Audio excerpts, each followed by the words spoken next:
What's up, everybody? Thanks as always for supporting the show. It would mean a lot to me if you would take a second to scroll down and hit that subscribe button to the Hoops Tonight YouTube channel, and then follow me on social media on TikTok, Instagram, and Twitter so you guys don't miss any of our content over the course of this season. All right, let's talk some basketball.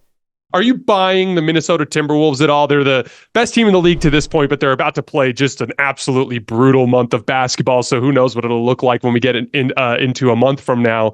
But like they've demonstrated a lot of high-end potential this year. Are you buying them, or do you think it's kind of fool's gold? You're right about the schedule. What's it, 15 straight games now against teams with a 500 record or better coming up on that schedule, and most of them on the road too. So we are going to learn a lot about Minnesota over this next month.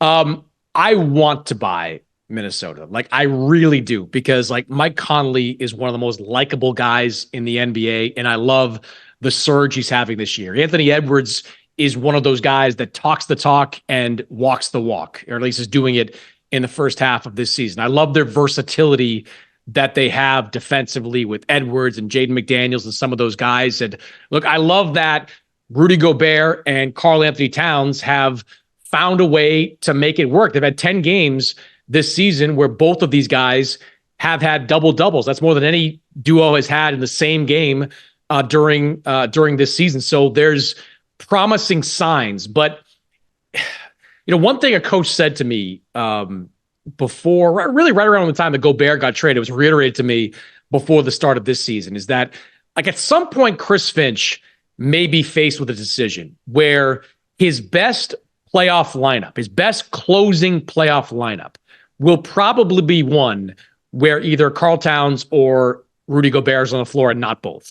And does Chris Finch have it in him to sit like a $30+ million player on the bench for the final 6 minutes of that game? And I think Chris Finch has done an incredible job, because I was one of the people that were like wondering, would Tim Conley fire him at the end of last season? Comes back this year and has really been a big part of their success. But I still need to see that. I still need to see if these two guys, Towns and Gobert, can play together in late game situations, not be exploited by smart teams that only have to drill down on them for one series. So it's kind of a punt on that question, but like I want to believe in Minnesota, because I love the story. I love the way they've revived this team and this franchise after just a terrible season last year. But I still need to see more from the Gobert Towns front court before I make any conclusions.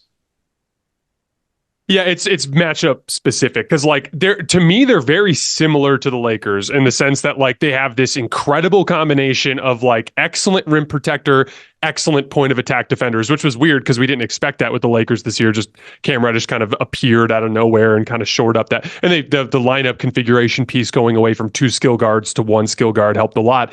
But like it's a similar configuration there. The difference is there will be teams at the top of the league that will view Mike Conley and Karl Towns as entry points and start to really find ways to exploit that. And so I am curious in the big picture. I kind of view them, I know this sounds outrageous to say because they've been a better regular season team to this point, but I just view them as a lesser version of the Lakers, which is like, will their half-court offense be able to, and from a lineup construction standpoint, will they be able to put together groups of 5 players that they trust on both ends of the floor enough, and will they be able to execute in the half-court? And it's just a big question mark for me. I definitely have them in like my inner circle of contenders. I just have them further down.